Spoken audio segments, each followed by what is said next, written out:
We actually coined the phrase, and we should probably trademark it at some point. We called it park marketing. And so our entire marketing strategy revolved around me taking the kids to the park.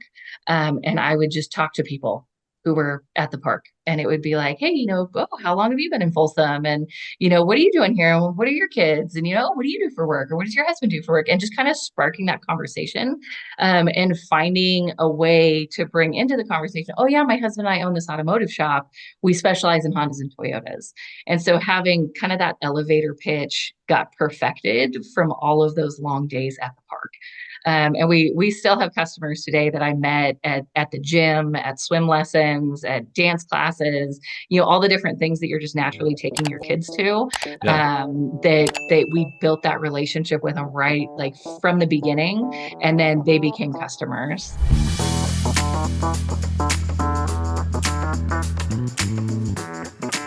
Thank you, everyone, for joining us for another episode of the Lift Your Shop podcast. I'm Kelsey Alstrom, CEO and co-founder of Lift Auto for Marketing. And today we have another amazing guest. We have Colleen Shannon, the owner of Shannon Family Automotive out of Folsom, California. So Colleen, thank you so much for joining us today. Yeah, it's my pleasure. Thanks for having me, Kelsey. So again, I'm very excited to be able to talk with you. I love your story and all that you've been up to, but to just give people a rundown of how you got sort of involved in this industry. What kind of sparked the interest in automotive? Sure. So my interest in automotive got sparked when I was 19 and I started dating a mechanic. Oh, there we go. That was kind of how I got into the industry. My husband, obviously it was boyfriend at the time, but he worked on cars, and he and I together developed some pretty big dreams. We got married when we were just in our early 20s. Looking back, we were babies when we got married. But we were married for, I want to say, let me think about it. We were married for like 9 or 10 years. And we realized that him working for other people was not going to build the lifestyle that we wanted. Like I said, we had really big dreams and really big ideas of what we could accomplish and what we wanted out of life. And so we decided to start our own shop, and we started from scratch, which was crazy. We found a CrossFit facility that was zoned appropriately in Folsom, and we were able to turn it into an automotive shop. And we just started marketing. We made up our business plan for the banks. We didn't get any kind of traditional funding. We bootstrapped the entire thing. I think is how the tech industry defines it. Getting small loans, small personal loans from our parents, credit cards, rolling one credit card onto the next credit card just to be able to kind of set the shop up and get going. And we were in business for a year and a half, and we got evicted from that location. So we kind of had to start over again. We were also building our family at the same time. So we had 2 small kids when we first started. The same week that we decided we were going to start a business, we found out we were pregnant with our third. And the same time that we got evicted from that location, we found out we were pregnant with our fourth. So it was a lot, all in a very short period of time. But we were able to find another location very close to where we were. We doubled our square footage, and it was very much like a survival mode, sink or swim kind of thing. And we're floaters, and so we're able to kind of rise to the top and keep on pushing. We grew from 2 bays, how we started, up to 5 bays when we made that move. A few years later, we were able to expand more within our current location. We went up to 8 bays. And then just 2 years ago, we were able to purchase the building directly behind us, and we were able to expand to 13 bays. Wow. So it was during that last expansion process of kind of growing our business, breaking all of our systems that we had in place. Things were working okay-ish, and then when you grow, things break. We broke all of our systems, we broke all of our people, and we kind of had to rebuild. And it was at that point that my husband kind of reached almost like a breaking point, where the rebuilding was a little bit more than he was able to take on at that point, between getting funding for the purchase of the building, between getting permits to be able to build it out. This was post-COVID, so he'd kind of come through all the COVID craziness. I was homeschooling our 4 kids. And we decided to trade places in a very unorthodox way. He and I, we just flip-flopped. So I went in and started running the shop. He came home and started running our family. And we took it from, like I said, 8 bays up to 13 bays. I helped out with finishing all the construction decisions that had to be made. I rebuilt our staff, rebuilt our systems, and we grew from, we doubled our square footage, but also doubled our revenue and our net as well. And net is really the most important part. So 100%. yeah, That that's is kind so of my cool. crazy story of how I got into it. Yeah, I again, and for those like this is my first time I'm learning all this as well. This is the first time we're having a good deep conversation, and well, I did not realize the depth in which this goes, and I want to definitely dig into multiple areas of this story because I absolutely loved it. But let's start in the very beginning. So the very first shop, and obviously you mentioned like getting evicted, and while growing a family, a very young family at the time. So what helped you, one, balance that stress, and what were some of the biggest things you learned I almost consider that the very first phase of the business, where like you could have easily given up, but obviously you guys didn't. We see the conclusion, or not conclusion, but where the road kind of led. But yeah, let's start there. Like how did one, you balance that stress as a young mom, and then what did you learn? Well, balance stress is a funny word. There's no balancing. You just blend it. You just blend it all in together. Yeah. I was not involved in the shop at that time. Like I wouldn't say that I was actively involved in it, but that was at the very beginning, was when our kids were really small, was probably around the time that I started to get into like the PR side of our company, and public relations. We weren't living in the same town that our business was in. We were living about 45 minutes away in a really small town. But with that eviction and the fourth pregnancy and kind of the distance was taking a toll on us. And so we made the decision to move to Folsom as well.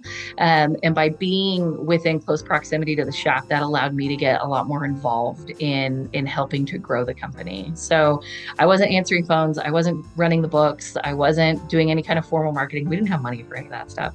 We had one employee. So my husband was working on cars and answering phones and taking care of customers and running the business and doing all the books. And so kind of the piece that I brought to it was a strategy. We actually coined the phrase, and we should probably trademark it at some point. We called it park marketing. And so our entire marketing strategy revolved around me taking the kids to the park. And I would just talk to people who were at the park. And it would be like, hey, how long have you been in Folsom? And, what are you doing here? And what are your kids? And, what do you do for work? Or what does your husband do for work? And just kind of sparking that conversation, and finding a way to bring into the conversation, oh yeah, my husband and I own this automotive shop. We specialize in Hondas and Toyotas. And so having kind of that elevator pitch got perfected from all of those long days at the park. And we still have customers today that I met at the gym, at swim lessons, at dance classes, all the different things that you're just naturally taking your kids to, that we built that relationship with them right, like from the beginning, and then they became customers. And as our kids started to grow up, some of the more creative marketing things we would do would be like, we would give away baby clothes or baby toys that we didn't need anymore. And we're kind of right at the time that Facebook Marketplace was becoming like a thing, porch pickup, and hey, is this still available? And we would post stuff for free, which always garnered a lot of interest. And then we would say, hey, you can just pick it up at our business anytime, Monday through Friday from, 8 to 5. And so people would, let me connect my charger real quick. So people would have an opportunity, young moms, people like our ideal demographic would have a chance to come to our business and kind of get a feel for what we were doing, see what we were doing without any pressure to engage in a business transaction. So we were giving back to the community. We were helping people out, not necessarily from a place of wealth, but just kind of from a place of what we had available. And we were able to bring a lot of customers into our shop in a very organic kind of way. So that was kind of how I first got involved. This is one of the cooler ways of marketing that I've ever heard. And this is kind of this true grassroots, like, starting at the park, and again, talking to strangers at the park with the kids is like one of probably my least favorite. I'm like, I need to ignore everyone that's here. And I love that you're like, no, this is what we have to do to make things happen. It kind of comes from a place of like, what are your strengths and what are you good at? And like, my husband's really good at answering the phone and talking to people about technical questions, but he's not good at connecting with people at the park. But I did have a couple of situations where I experienced at a park where somebody would approach me and they would talk with me, and then it would turn out to be like, would you be interested in selling Ameripride?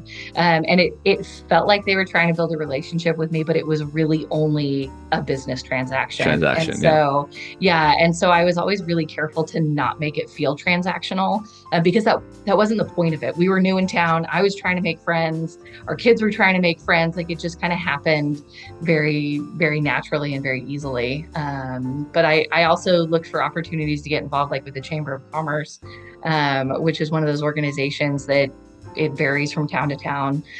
For some people, it works out really great. You definitely get out of it what you put into it. And so I was kind of looking for ways to kind of get a break from the kids and meet new people. And it all just kind of happened very, very comfortably and very easily, because it fits my personality. So yeah, I know, and I love that. And then the Facebook Marketplace strategy is pure genius. Like, yeah, honestly, like putting something for free and then having them go to the business to like, bravo. Like, I absolutely love that. That is pure genius. And like, those listening, if you are in like urgent need and struggling, like, that would work today without a doubt. In my mind, if you did that and posted something that like, and you just have them go get it from the business, absolutely you would have drive-ins. Like, no, like, you get so many messages when like on Facebook Marketplace, even if it's not free.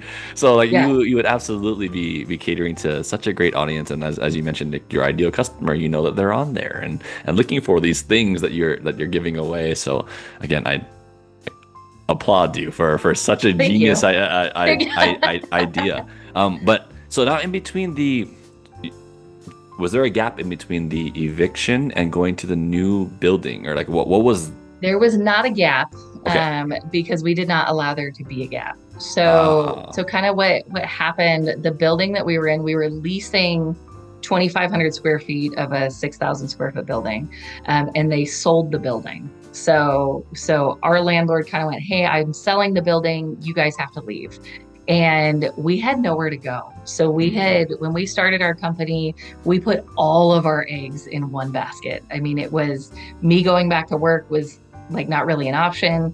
I mean, he could have gone to work for somebody else, but like we were bootstrapped up to our ears. Like we put ourselves in a very precarious financial situation, which when your back is against the wall is when you get super creative, right? Like necessity is the mother of invention. And so when we got that eviction notice, we got a 90-day notice 80 days before we had our fourth baby. We just kind of went like, there's nowhere for us to go. Sorry. We could like, okay, well, and we're in California, and we're firm believers of living within the law, but also taking advantage of living within the law when you have to. And so we kind of put the new landlord in a position, or the new owner of the building in a position of having to evict, like go through eviction process. But in that time, it gave us probably about 6 months to be able to find another location. And what it ended up coming down to was my husband had, in the early days of our business, had a customer. He was a commercial real estate broker, and his wife got a dead battery in the car pickup line at school, and he didn't know what to do. And he called his trusty neighbor mechanic. Hey, Larry, my wife has a dead battery. Can you help? And my husband grabbed his jump pack and drove over there and jump started her, and kind of saved the day. And when she found out that we got evicted, she kind of got in her husband's face a little bit and said, you cannot let them go out of business. You better find them a place to go. And so he did. A building in our complex that was occupied by a group that was delinquent in their rent. They started the process, and they set it up for us to be able to move into that location. So we literally like walked stuff from one shop over to the other shop was how we moved, which I would not recommend. Hire, no matter how short the move is, hire a truck. And like we never closed our doors. We kept working on cars. It was like people dropped it off on one side of the parking lot, and then they picked it up on the other side at the end of the day. And we just got real scrappy and stayed there. So yeah, I love the grind. I love the scrappiness. I think one that shows how powerful serving others like truly is, where you go out of your way to help someone in a situation. Like I'm sure your husband was busy. Like hey, like we are busy, Right. but hey, yeah, I'm gonna go out of my way to make sure I take care of this person. Boom, it results into so much more of now all the possibilities that now came from that like olive branch that got extended. So I absolutely love that. That I is think there's an idea in business that you have to separate, like there's business and then there's charity. But mm, if you can find a way to blend them both, which is what we have done, our heart is for helping people. Obviously, with automotive repair, we want to help you fix your car. We want to get you back on the road. But if you can find other ways to help people through that, I think that blessings are going to come from that. And so, like people want to see good people succeed. Even with all the bad news out there in the world, like the fact of the matter is everybody wants the good news. They want the good story. And so, in addition to like giving away baby toys or giving away books, or we gave away Christmas trees one year. We hosted a Christmas party. We let a local brewery host a Christmas party in our spot. They were looking for like this cool kind of car vibe. And we're like, yeah, you can have it here. And so we got all of those customers, all of those people kind of came in and saw what we were about and helped out. And then with the Christmas trees after the party, we just posted them on Facebook, hey, if you were having a tough Christmas and you couldn't get a tree, come by and pick up a free Christmas tree. And it wasn't ever gimmicky, and we didn't replicate it a lot of the times because it was just what was available. But over the last 14 years of business, we have seen over and over and over again how much helping other people will bring business to you, because people want to do business with good people.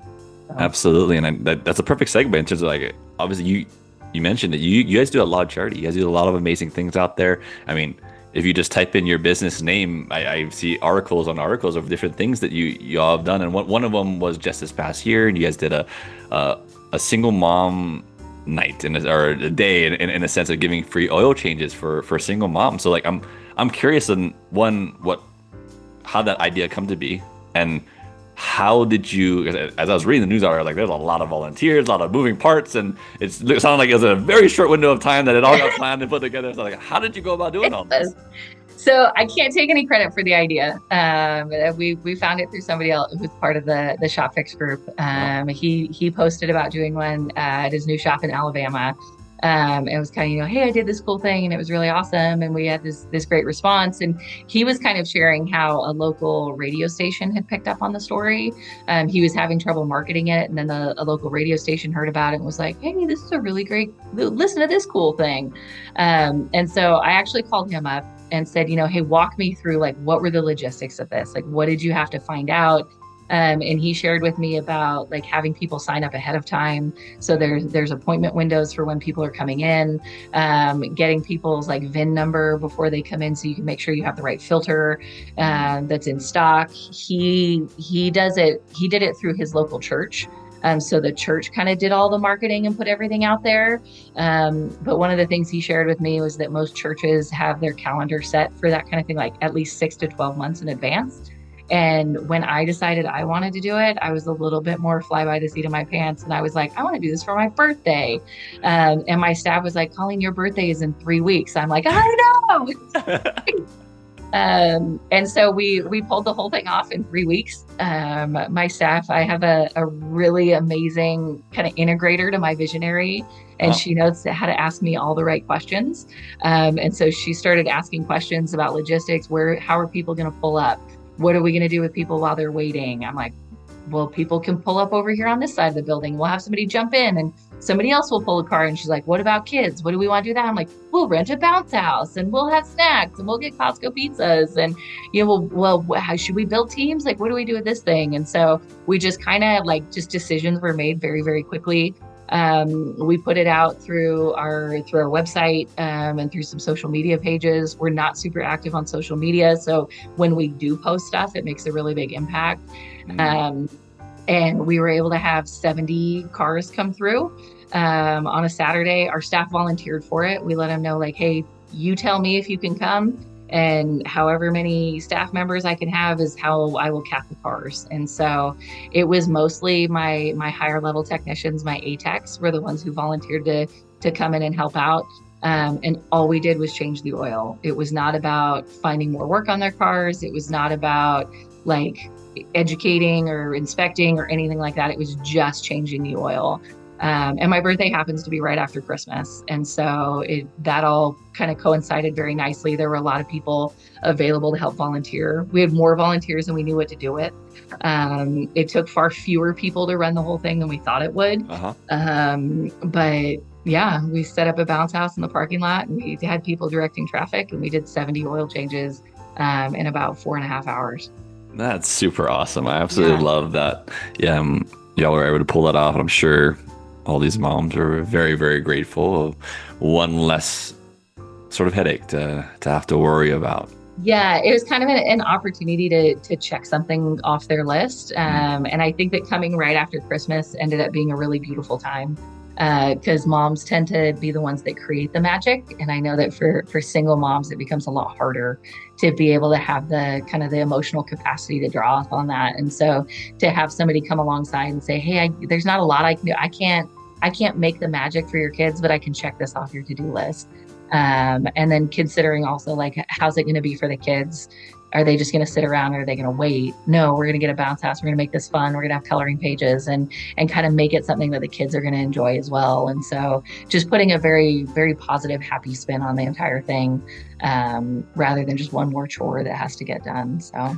Yeah, no, and it sounds like you have an amazing team as well that you've been able to nurture and flourish. And I want to definitely get into how you went about creating the right team. But first, you mentioned some kind of keywords in terms of like you're a visionary and integrator. So I assume you leverage EOS. Is that where the language came from? Or? I read the book Traction. Okay. We've never signed up with EOS, but when I stepped in and took over the company, I was very lost. I didn't have a business background. I had an education background. I was a high school English teacher for a few years before becoming a stay-at-home mom. And so I was really just kind of grasping at straws and trying to find answers of, how do you run staff meetings? How important is that stuff? How do I find my strengths? And you mentioned at the beginning of this that you're going to ask for a book recommendation, and I'm going to slip it in right here in the middle, but we can talk about it more at the end. Right before I stepped in and took over, I read a book called 6 Types of Working Genius by Patrick Lencioni, and that book changed my life. It helped me to see hey, I'm really good at this part of the process and this part of the process. My husband was really good at this part of the process and this part of the process, which helped us realize where a lot of our conflict comes in, because I'm like, we could do anything. He's like, I'm always having to pick up the pieces.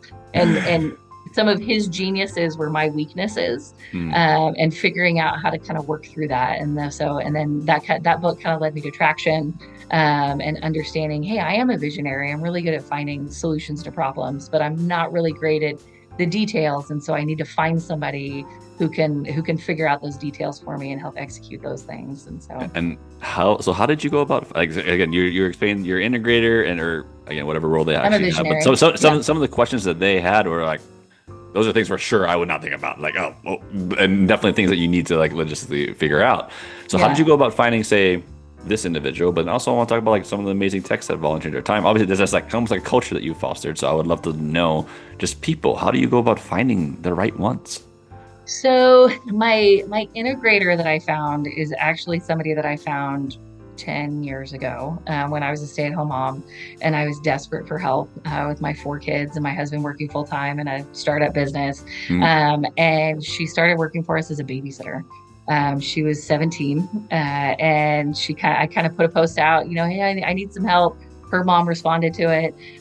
It's funny because you meet a lot of people in your life, right? And this is one of those scenarios where all 3 of us vividly remember the day that we all connected. It was almost like sparks went off. We all remember it even after all these years. And she babysat for us. She was amazing with the kids, super detail oriented and making things happen. And then she went away to college. We're like, you don't have to go to college, just come work for us. She's like, no, I have to go to college.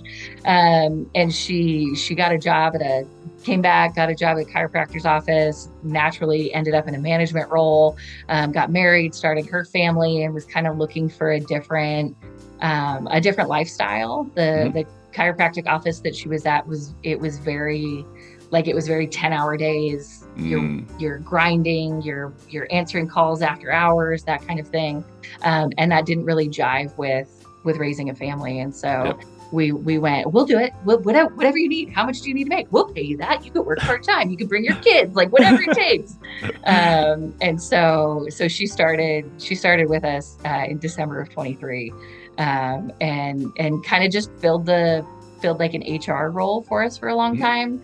Kind of an assistant. We're very not into titles in our company, because the roles that people fill, it's more based off like what your strengths are and what you're good at, as opposed to necessarily like, this is the job of an HR manager. And so she did HR, she did accountability stuff for us. She helped with a lot of the onboarding materials that I was working to create as we were growing our staff. Again, asking really good questions about like, well, what are people going to do with a key tag when this happens? Like she sees problems and she's good at asking questions, and I'm really good at finding solutions and giving answers, making decisions. And so she and I end up working really, really well together, but it feels like a by the grace of God kind of thing with her. So this last January, or it was right after this single moms event, I realized like how incredibly well we worked together. And I told her, I said, I need to leverage your skills a lot more. And she goes, well, I was actually wondering if there was more stuff you wanted me to take on. And I'm like, actually, there is stuff I want you to take on. And so I was struggling to find a manager for our business. I wanted to kind of pull out of that general manager role. Well, it was a lot of that process was recognizing that I am not the best person to fill every role. And I think that's a trap that small business owners fall into. Another great book recommendation is The E-Myth Revisited. The idea that you start a company, you start a bakery because you love baking pies, and then you realize you're not just baking pies, you're also having to order flour, and you're also having to run payroll, and you're also having to manage schedules. And so the job of an owner is very different from the job of the doer, which kind of gets you into it. And so I was looking for ways to kind of extract myself from parts that I didn't like.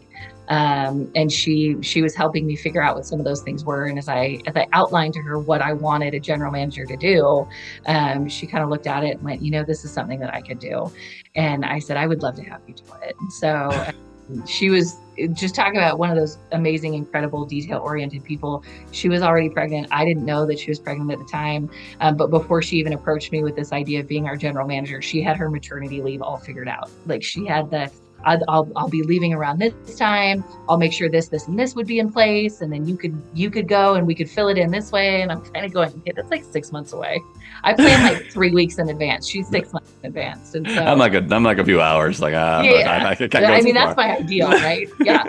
3 hours is my ideal. But so she filled in she's taken over a lot of the parts of it that I don't like and that I'm not great at, which frees me up to do more of the marketing side or the PR side or the cheerleading my team side, the building the culture side of it, which are where my strengths lie. So I absolutely love that. And I know you mentioned how you love being really involved in the interview process and kind of really, I guess, understanding what team members are coming on board. And not everyone has different strengths. Some people are like, once I get a person that can run it and they can hire the people, that's what I want.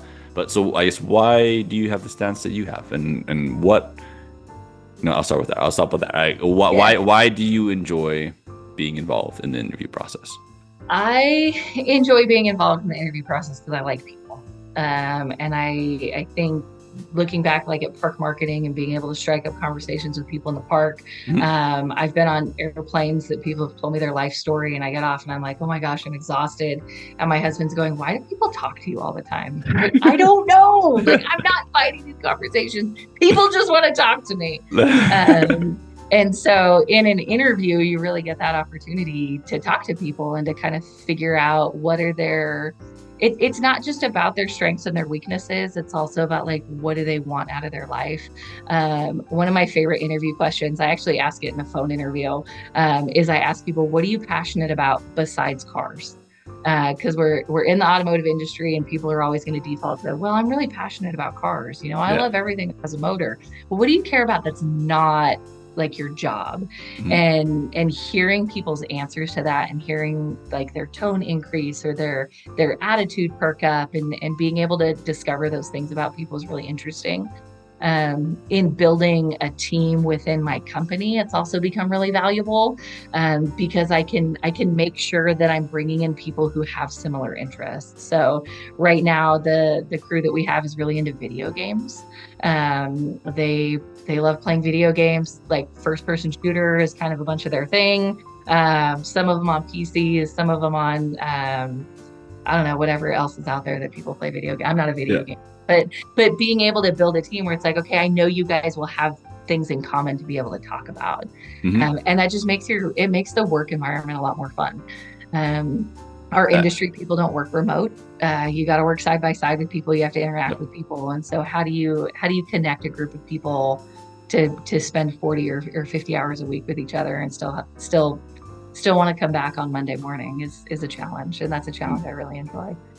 But the fact that you even knew like the verbiage of first person shooter and like even like what depth I of video try. games that they play, I think that it speaks volumes to how well you understand your team. Because again, there's most people, like especially if you had never played video games before or anything like that, like it's just like I don't care about that hobby, so I'm not gonna really care to know more than I need to.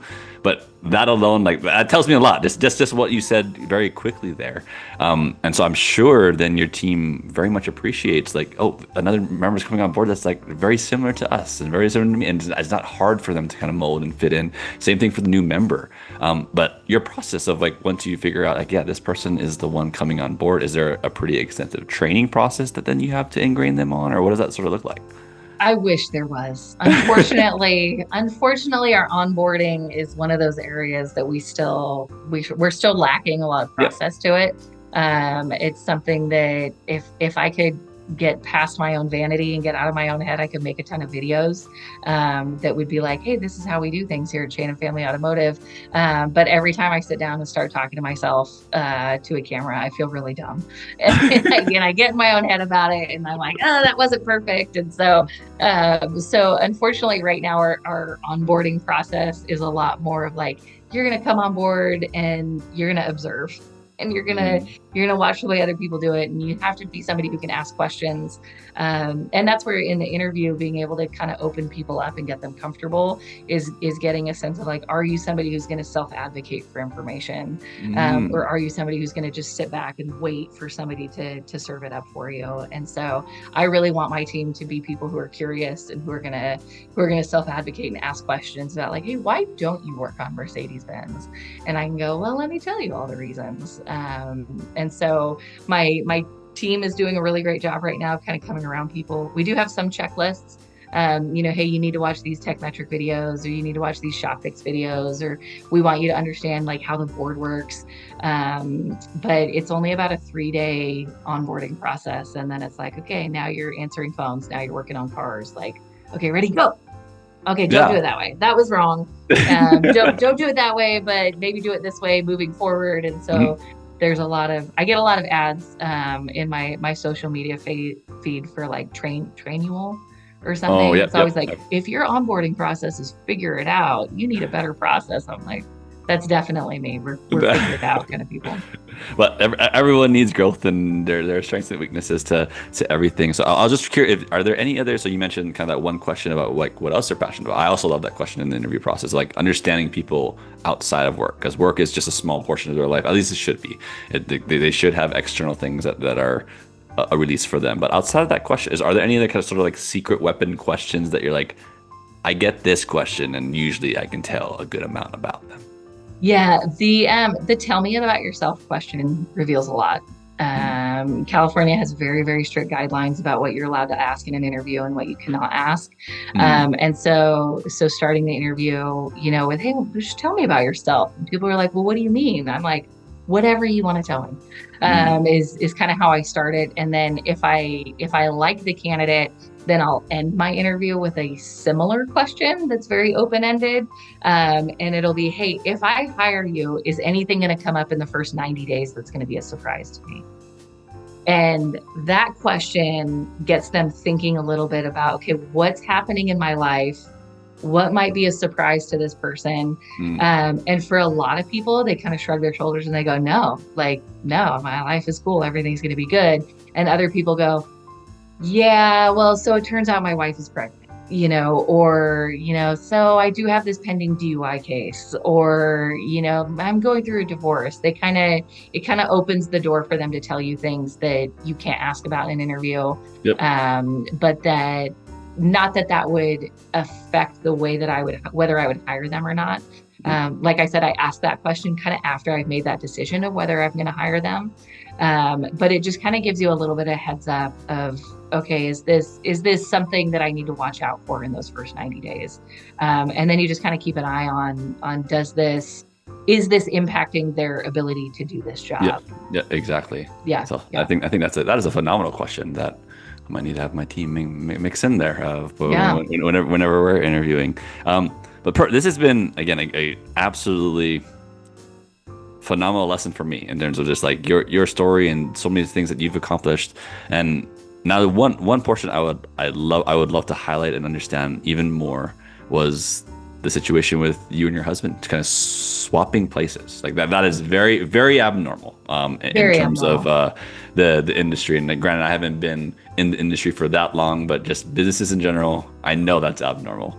So I would love to, I guess, understand where you both felt like, yeah, I think a switch is needed here, or kind of that reflection point. Again, I love how like your husband was able to really like swallow a lot of pride in the situation, at least from my perspective looking in, that I don't think many people could do. And so I think there's a lot to be said for that, but I would love to kind of just understand the dynamic a little bit there.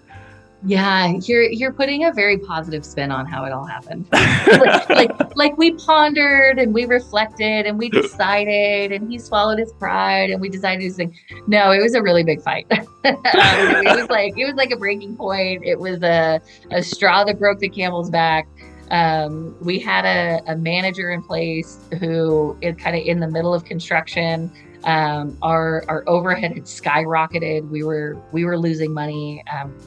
Like as a company of having to a lot of money being spent that we were not able to recoup, like not even close, and struggling to get our team to understand like, hey, this week that was really good 12 months ago, like this would have been a really good week 12 months ago. This isn't good enough anymore. Like we've added more people, so the numbers should increase. We've added more marketing, so the numbers should increase. And they were like, yeah, no, $60,000 a week, that's amazing. And we're like, so our overhead is $65,000 a week now. And so they really, it's sad to say, my husband is incredibly strong. So I think it speaks a lot to just how much of a burden he was carrying. But they broke him. And I think he was carrying the load. He was protecting me through a lot of what he was dealing with. He didn't want to take what he was struggling with and put it on my shoulders. Because I was at home kind of struggling with my own stuff.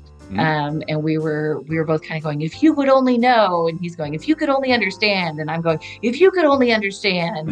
And so I think it was almost like a Freaky Friday kind of moment where it was like, you both need to better understand. And so our manager quit. He stayed on as a service advisor, but he was like, I can't be manager anymore.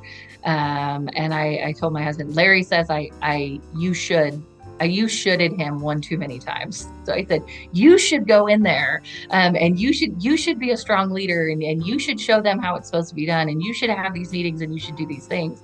And he kind of went, hey, if you think you know how it should be done, you go do it. And so one Monday morning, he said, I'm not going to work today. And I went, oh, yes, you are. Like, come on, let's go. And he goes, no, I'm not going to work. And so I stepped in, and held the morning staff meeting and kind of started working things through and really not knowing what was going to happen. But we were in the middle of construction. So there were 1,000 decisions that had to be made. And I just started making decisions. recognizing that he was coming from a place of a lot of hurt and a lot of burden. I think it takes a lot for a man to admit when he can't keep carrying the burden.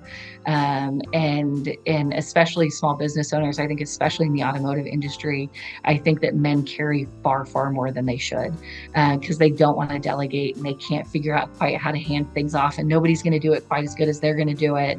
And there is a lot of compromise that has to happen when you're handing things off and when you're delegating. They're going to do it differently. That doesn't mean it's bad. And since I had been home with our kids for so long, I had a lot of flexibility and I had a lot of tolerance for things being done differently. And so when I stepped in, nobody knew what was happening. I mean, it was 6 months before we even told our family what was going on. And our staff didn't know that he had stepped out. They were just kind of like, "Where's Larry?" And I was like, "He just needed a day." And then he just needed a couple of days. And he just needed a week. And when's he coming back? What's your question? I can take care of it for you. And so I really went full mama bear mode in stepping in and protecting him, and trying to give him the space that he had so graciously given me for so long, to kind of have that space to be able to fall apart and go, like, I've been carrying so much for so long, I just can't keep going.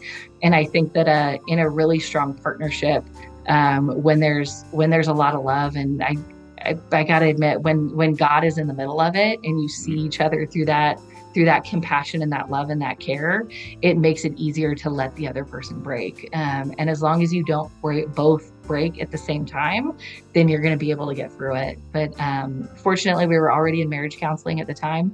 And so we had some good support. I think it took probably a week and a half before I even told our business coach what was going on, because I kept expecting him to go, "Okay, I'm ready to come back." And he never got ready to come back. And so at the end of the first month, when I started realizing, like, okay, he's not coming back anytime soon, I better figure out how to pay the bills. And I started looking at the financial situation that we were in the midst of this construction and realizing just how bad it had gotten. A lot of it due to underperforming staff, a lot of it just due to increased expenses with the construction. And I started to really, really better understand just the strain and the pressure that he was under. And so that was when I started kind of pulling my resources in, having my coach help me out, answering questions. I got a lot more involved in our mastermind group. I started reading a lot more books, Traction being one of them. And again, starting to kind of build that team together that would support me, and looking at what were things that were happening in our life that were not serving us well. And unfortunately, some of those were people that were in our organization who were only looking out for themselves. They didn't care what was going on with the business. They were just looking to make their own life comfortable. And as we were kind of making these steps and kind of taking these moves and trying to grow the business, to make everybody's lives better, they were just kind of going, "No, I'm right here. I want to stay here, and I'm going to do whatever it takes to stay here." And kind of going, "Okay, well, now you're in my way." And so having to make those really hard decisions to say, like, you're either with us in this growth or you're not. And very compassionately and lovingly telling people, like, I think this bus is going a direction you don't want to go, and you don't have the courage to step off. And so I'm gonna stop it. I'm gonna open the door for you, and build that team. So that was 2.5 years ago. That all happened, and he's never come back to work. He fills a very different role in our business now as a CFO. So with that expansion, the company grew to a point where we needed somebody overseeing all the financials. That is totally not my strengths. Like, if it was up to me, we'd be delinquent on everything. Like, lights would be shut off. Like, it would be chaos. And so we hired a controller. She pays all of our bills. He oversees, like, how the money is moving around. And so we kind of found that new way of doing it. But I think it was only just a couple of days in when I told him, I was like, "Look, if I'm going to work full time now, you have to take over the household and the kids." And he kind of goes, "Well, I'm not going to do that." I was like, "Oh, yes, you are." And he realized pretty quickly that I wasn't playing around with that one. And so he started investing in our kids a lot more, which was actually a really beautiful, amazing opportunity, because he had been so buried in building the business. for the first 14 years of building our family. And now we had 4 daughters going into their impressionable teenage years. And suddenly dad became a lot more available. And they had a really strong male presence in their lives who could show them, like, kind of fill that need to help our daughters not look for it, not, with boyfriends or bad relationships or those kinds of things. And so we were able to both of us fill a role that our lives needed in total. Yeah. This is an absolutely beautiful story. I'm honestly struggling to keep it together currently.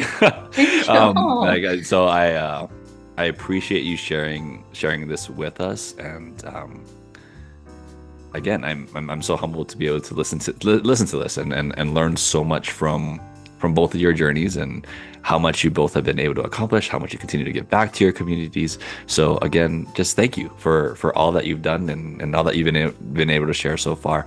And as we finish up here, and I know you mentioned like the book earlier, but as a reminder of what that was for individuals of that book, they should read what it is about, so they can definitely take that home. Yeah. So the book that probably made the biggest impact was 6 Types of Working Genius. And kind of the basic premise of the book is that there are 6 steps to every job, to every process, to every project that you take on. And within those 6 steps, there are aspects of the job that either kind of energize you and fill you up and like make you want to go in, and there are other things that just drain your energy and just kind of pull away from what you're trying to do. You can do it. It's not necessarily what you're good at or what you're bad at. It's just what fulfills you versus what drains you. And then there's 2 other aspects of it that are just kind of neutral. It's like you're completely ambivalent. You can do it, you cannot do it. It doesn't make a difference.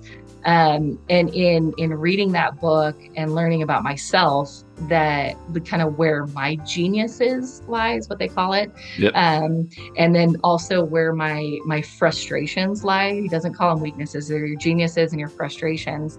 And recognizing that my geniuses were my husband's frustrations, and my husband's frustration, or my husband's geniuses, were some of my frustrations. And so that was where a lot of our conflict came from. Is that I'm kind of going, I have these amazing ideas, and his genius and my frustration is tenacity, which is all of the detail work that comes at the end of a project. Yep. And so I love to start a project. I hate to finish a project. And he's slow to start a project, but it will be so beautiful and perfect when he's done. And so we realized we were just kind of coming and like clashing on those things. And so when we traded places and we're able to kind of step into our strengths and weaknesses, or our geniuses and our frustrations with that, one of my, with tenacity being one of my frustrations, laundry is like my Achilles heel. I mean, every single time I do laundry, I have to refigure out where I'm going to put things away. There's no it goes back in the same place every time. Like, it is new every single week. I don't know why. And his tenacity and his gifting with that is like, he puts labels on shelves and he knows it is so streamlined. And so being able to kind of step out of those traditional gender roles or even I don't know, that idea of whoever's staying home is the one doing the laundry. It's like, how about the person who's really good at it is the person who's doing it? Yeah. And so the 6 Types of Working Genius helped us to work within our geniuses, and then also have compassion for the other people with their frustrations. So that's you so much. 6 Thank you so much, Colleen. And for those that potentially want to reach out to you, and hey, your story really resonated with them. Maybe they're in the early stages of where your story was, and they want to get out of it. What would be the best ways to kind of communicate, reach out to you? Ooh, that's a good question. I hadn't really thought about that answer, Kelsey. I am on social media. I don't have a super big following. I think my profile is set to private. But if somebody wanted to DM me that way, I'm on Instagram and I'm on Facebook. Just Colleen Shannon. It's nothing super original. And then I could also give you my email address if you wanted to post that on there. Yeah. We can drop that in the description as well. Yeah. I guess if people, for some reason, can't find your profile, they can shoot a message to me, and I'll make sure to connect to you both. But again, Colleen, thank you so much for being with us today and sharing a wealth of knowledge that you have, and a unique story, and honestly a really beautiful story. So again, thank you so much for being with us. And those still watching or listening, if you haven't liked or subscribed, please do so. But I'm Kelsey Alsher with Lift Automotive Marketing. Talk to you guys again next time. Bye. Thanks, Kelsey.